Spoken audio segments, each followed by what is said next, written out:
Well, United Nations humanitarian chief Tom Fletcher was in Gaza shortly after the ceasefire went into effect. He joined me in the studio earlier on the developments and on what he saw.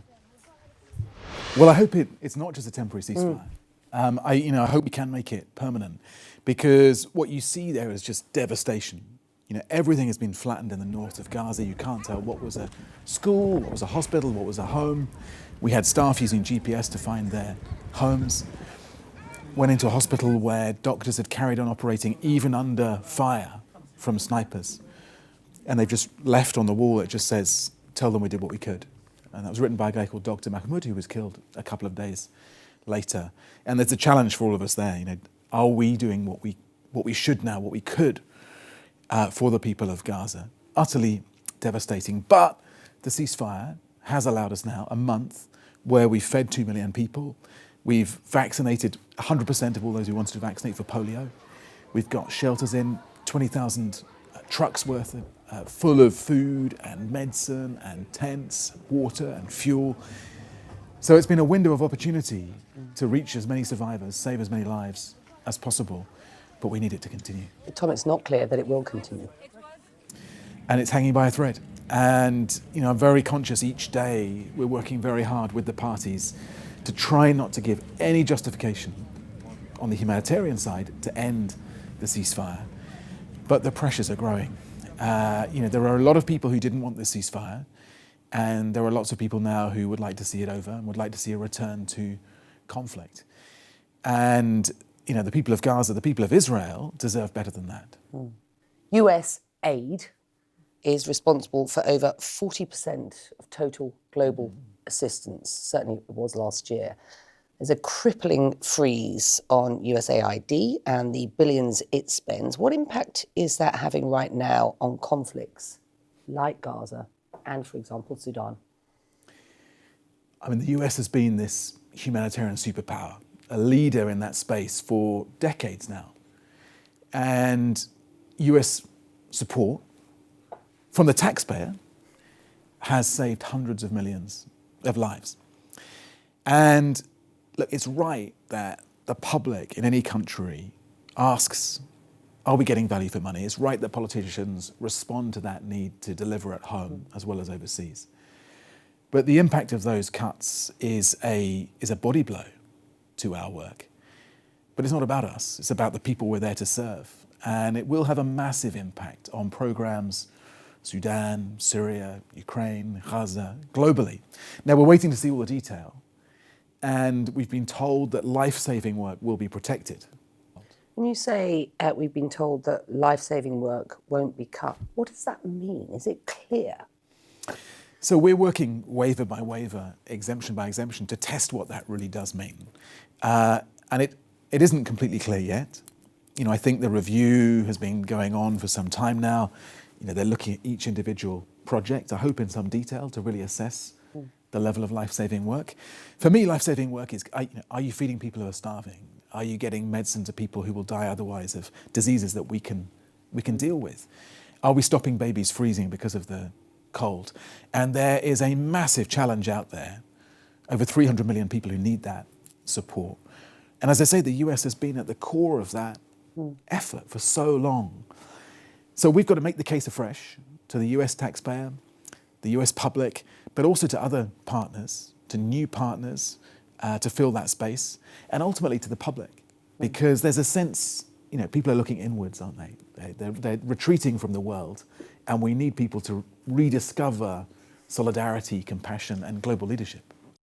It's been reported that you wrote a letter to OCHA staff that said in part the org must, quote, reconfigure operational goals to match available resources and, quote, reprioritise the 2025 budget, focusing on the most urgent crises and scaling back less critical activities.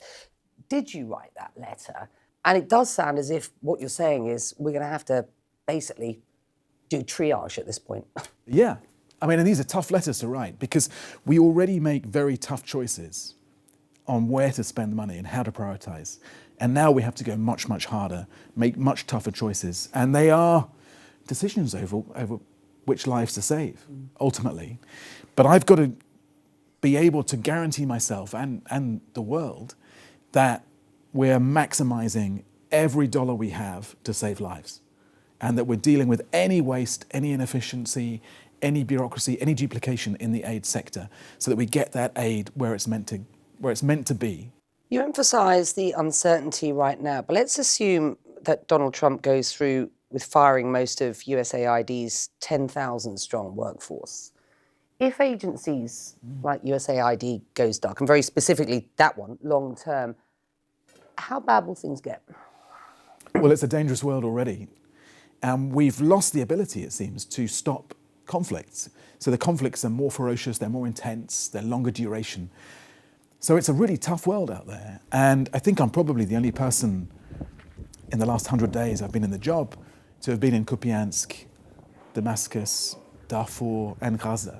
Because these are often places that you can't get to as journalists even, and that many NGOs can't get to. So I feel a responsibility to come back and tell people how bad and how tough it is out there. The reality is, you've been reporting on these issues. These problems won't stay on the other side of the world. Unless you go and meet these problems at source, they will come in your direction, because epidemics don't stop at a border wall. Migration isn't stopped by just building a big fence. Insecurity, terrorism is often incubated in areas of greatest poverty. And that will come in our direction unless we're willing to lead in the world. And I don't think you build a golden age by retreating from those problems.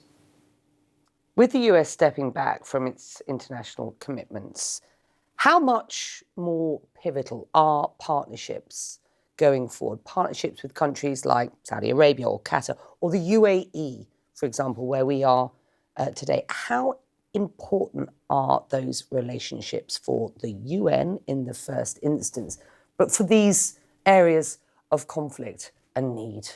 They're absolutely essential, these partnerships, and they were essential already. And many people are telling us that we were over-reliant on traditional donors. And maybe this is a moment as a wake-up call for us that perhaps we did become over-dependent on a small set of supporters, when actually this is global work. These are international priorities. They're not American priorities or European priorities. They are UN priorities, and we represent the world. So I think, a country like the UAE brings this amazing problem-solving energy to these challenges. It's actually not about money. Of course we need money.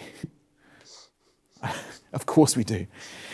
But it's about the innovation and about the ideas and about a genuine partnership where we think, how do we crack these problems together?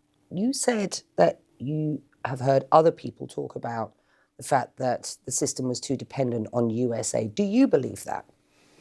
I think it's important we've got a really good spread of supporters and donors. We should be there to represent the whole world. Now, I still hope that the US will be a massive part of this effort. They bring all that history, they bring a lot of resource, they bring a lot of power in the world, and there's a really important role for them, but we've learned we can't be dependent on one donor, and we have to get better at spreading the load more widely. And I've heard you talk about the sort of ideas and creativity that you see here when it comes to humanitarian aid being worthy of export elsewhere. Absolutely. And I think the UAE can be an ideas superpower and can export that same sort of innovation and drive. And this sector is badly in need of it. And I lived here for 4 years, so I've seen that close up. I've experienced it close up. I've seen how fast this country has changed and how much of that is based on human capacity and really good education and investment in people. And now I hope that the UAE can take that model that's worked so well for it here and start to export that capacity. I'd like to see more Emiratis in the international system, leading the international humanitarian sector, driving that change more widely. I think there's a real opportunity right now to spread the load, and it's a huge load, but this is a country that can do a massive amount in the humanitarian sector.